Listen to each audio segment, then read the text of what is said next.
there. I hate it when people do that. Like, I just literally, I set everything up. I just made sure everything is ordered, and I hit play. I hit record. So, yeah, I know you're there. I never liked that. Or, like, oh, I saw a video once. It was really funny.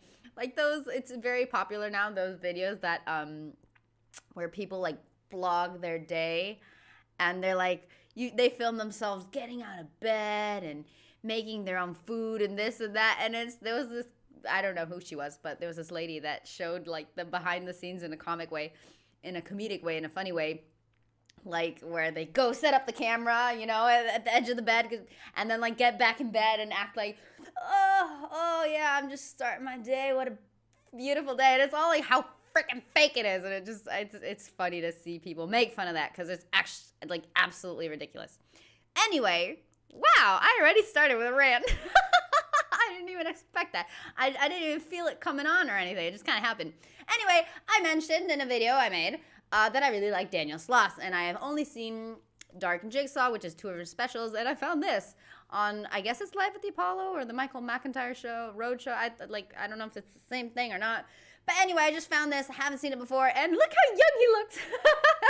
He is a wee little child. But anyway, we're going to watch it because this guy, in my opinion, or at least the things I've seen of him were, you know, extremely funny, and I enjoyed it. So let's see if this is a swing and a hit or a swing and a miss. Let's find out, ladies and gentlemen.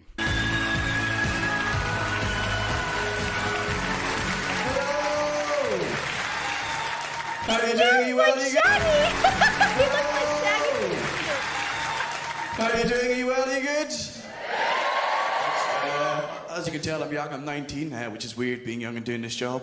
Can't do stuff older comedians can do. You'll see older comedians who come on stage and brag about having sex with women half their age. He's so young. Did he say that? Tends to be frowned upon, really. I can't tell sex stories for 2 reasons. 1, I look like this. If I were to tell a sex story, it would look and sound like a child reading out a molestation charge in court. I'd be standing there going, first, she took her trousers off.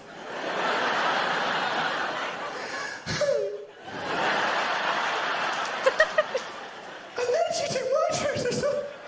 I might as well be holding a doll at this point in time, pointing out where she touched me. The other reason is, I'm 19. Not gonna lie to you, I don't have that many sexual experiences. If I were to tell a sex story, it would go along the lines of, I had sex! Yes! In your face, Dad! And nobody wants to hear that, especially not my girlfriend's dad. No, I love my girlfriend. She's beautiful, she's funny, she's smart, she's way out of my league, and those aren't my words, those are her dad's. In a letter he wrote to me at Christmas. Covered in his own tears, which was nice of him, but she's good. You know, we've been together for about just over a year, and she says she's open to a lot of things sexually. Apparently one of those things isn't criticism. She was doing it wrong. She's better than my ex-girlfriend. I hated my ex-girlfriend. She called me Dan because it was short for Daniel. I called her Luce because she was a slag.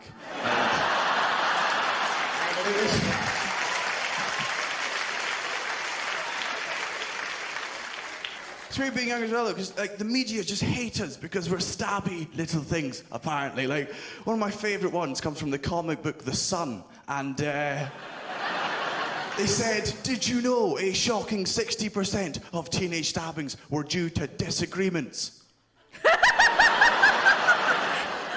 Duh! I've never stabbed someone because they agreed with me. Dude, the sound... It was a great film. I know, you're bell-end. Why is the sound so My off? favourite one was, they came out about Glasgow, and they said, you are not more likely to be stabbed in Glasgow than anywhere else in the world. But... if you are stabbed in Glasgow, you're more likely to be stabbed repeatedly. Oh, great. Jeez. Because in Glasgow, when you commit a crime, you commit.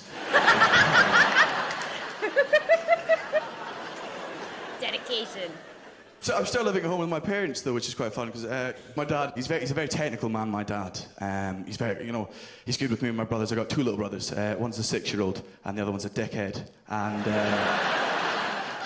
we mess around with him a lot, Whenever we go on family holidays and we get to the airport, when my dad gets to the metal detector machine, just as he starts to undo his belt, me and my brothers go, "No, Dad, I'm sorry!" It's the best way to start a family holiday, I tell you. That was great. He's very smart, he's very good with the computers, and I'm not. I can find the porn, and that's about it. Now, one day my computer broke, and I went, "Dad, do you mind fixing my computer?" And he did the standard dad thing, went, "Okay, I'll fix that, right?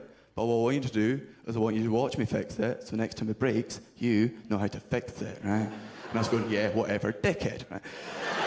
So he's sitting there fiddling away with the computer, not himself. Not that kind of family. "What are you doing?" "Leave me alone." That's probably how I got broken, actually. I was sitting there, ignoring everything he said. And he then went to the internet. He then went to the browsing history. And the Argos catalogue of porn revealed itself. Now, we'd both seen it. I couldn't pretend I hadn't seen it. I could look away because that would be acknowledging it. I couldn't look at him because I was unsure if he still loved me. Now, this means the longer we're staring at this screen, the more titles he's able to read. This stuff is bookmarked and favorited. He learns more about me in this 5 minutes than he's ever wanted to know about me before. And the only thing he could do after 2 minutes of horrible silence was move the mouse over one particular website and just go, "That one's good." Oh, God.